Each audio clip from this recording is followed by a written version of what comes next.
आज के इस जिला अधिवेशन के कार्यक्रम के लिए जो विषय साथियों हमने चर्चा के लिए रखे हैं, उस विषय वस्तु के ऊपर काफ़ी गंभीरता से हमारे पूर्व साथियों ने बात रखी है। मैं कुछ महत्वपूर्ण बातें साथियों आपके सामने रखना चाहूँगा।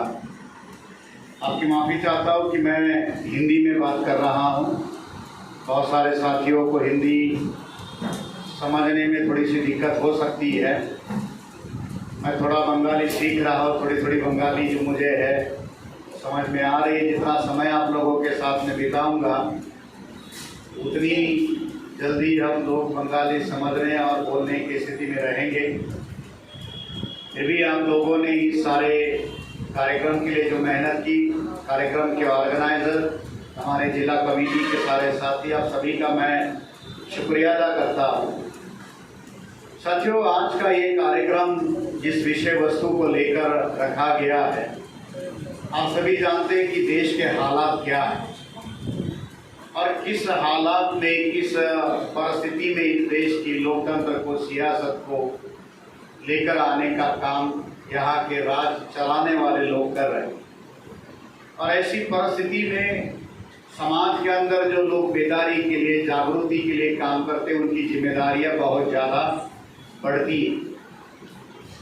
आज हमारे लिए काउंसिल के रूप में हम लोग लगातार पिछले 50 सालों से समाज के अंदर जागृति का एक बहुत बड़ा काम कर रहे हैं। बेदारी के लिए हम एक बहुत बड़े पैमाने पर काम कर रहे हैं। और साथियों, जागृति का या बेदारी का सबसे पहला सबक है, सबसे पहला सिद्धांत है कि जिन्हें अपने दोस्त और दुश्मन की पहचान होती है वही लोग जागरूक लोग होते हैं। बेदारी का पहला सिद्धांत है कि दोस्त और दुश्मन की पहचान होनी चाहिए। हम इत्तेहाद की बात कहते हैं, संगठन की जमात बनाने की बात कहते हैं, मगर हमें अगर हमारे दोस्त और दुश्मन पता ना हो तो हम किसके साथ संगठन बनाएंगे, या हमारे दोस्त और दुश्मन की पहचान अगर स्पष्ट नहीं है तो हम दोस्तों के साथ मिलकर काम करने की बजाय दोस्तों के साथ ही झगड़ा टकराव की स्थिति में बने रहेंगे। और दुश्मन जो है, ये हमारी जागृति का लक्षण जो हमारे अंदर नहीं है, इसका फायदा उठाकर हमें आपस में लड़ाने का काम करता है। इसलिए हमारी जिम्मेदारी ज़्यादा बनती है कि हम दोस्त और दुश्मन को सही तरीके से पहचानें। अगर आपको आपके दोस्त और दुश्मन पता नहीं है तो फिर ऐसे बहुत सारे मसाइल हमारे सामने होंगे और उन मुद्दों पर हम कभी भी सही निर्णय नहीं बना पाएंगे। इसलिए जागृति का, बेदारी का काम हमें निरंतर समाज के अंदर करने की जरूरत है। मैं हमेशा जागृति का एक उदाहरण देता हूँ कि बेदारी या जागृति किसे कहते हैं। जैसे मान लीजिए किसी कुत्ते को पत्थर मारा, कुत्ता किसको काटता है?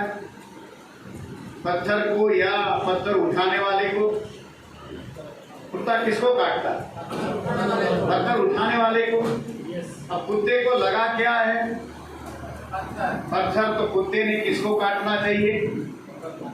पत्थर को काटना चाहिए। मगर कुत्ता सोचता है।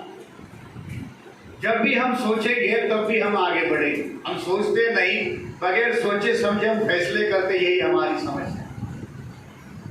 कुत्ता सोचता है कि पत्थर मेरा असली दुश्मन नहीं, लगा है, चोट भी पहुंचाई है, मगर ये मेरा असली दुश्मन नहीं है। क्यों?